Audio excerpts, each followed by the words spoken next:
All right, so yesterday I had the most frustrating conversation with someone because, and I'm gonna trigger warning, okay? Because this is definitely one conversation that really, really gets to me every time I have to have it. So I'm making this video so I can just redirect people to that video. I grew up in a very religious household. But religion was only used when it was convenient for the members of that household. And it made me really resent religion, thinking that it was religion and faith that I resented up until about the time I was like, I don't know, maybe 25. I was still mad at Creator. I never stopped my connection with Creator, and that's what y'all don't understand. Creator just wants you to have a conversation. Even if you're angry, Creator just wants you to connect. I didn't have anything against religion. I have everything against fanaticism. Why do I know that it's fanaticism that I am traumatized by? Because around that time is also when I started connecting to other spiritual paths. I had already connected to things like Buddhism, and I had connected to a couple different types of Muslim faiths growing up, where I met people, they invited me to their churches and things like that, where I got to learn about their faith. And I thought it was beautiful every time. But when it's taken into fanaticism, whether it's a religion, a structured religion, or a unstructured spiritual group, fanaticism is always going to fuck it up.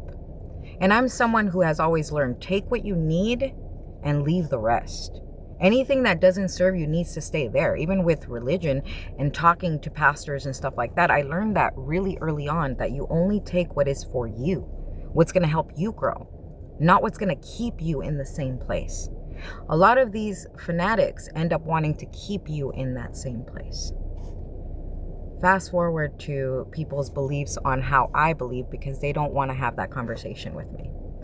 My sister and my mother, religious fanatics, but my mom is all about medicine, all about strictly sticking to Western medicine, waits until things are really bad and then gets them cut out.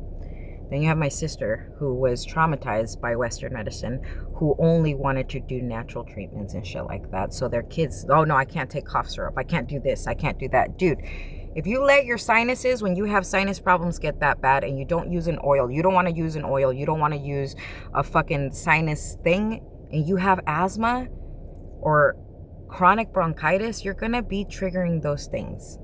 Why? Because your body is searching for assistance. And when you trigger those things, you trigger infections. I'm all good for the kids that have a good immune system, but the kids that have a struggling immune system, sometimes you need help, whether it's an essential oil or a pill. I've always been one to want to bridge that gap. So I never fit into herbalist circles or spiritual circles, because you are fanatics and you do not understand autoimmune disorder in its entirety. Yes, when the autoimmune disorder is barely latching onto the body, there's many ways to reduce symptomatic problems. I'm all for you with that. However, for every single autoimmune disorder person who lives with these conditions, we know that we live with them. Just because we bring them into remission and our blood work starts to look normal again, it doesn't mean they cease to exist.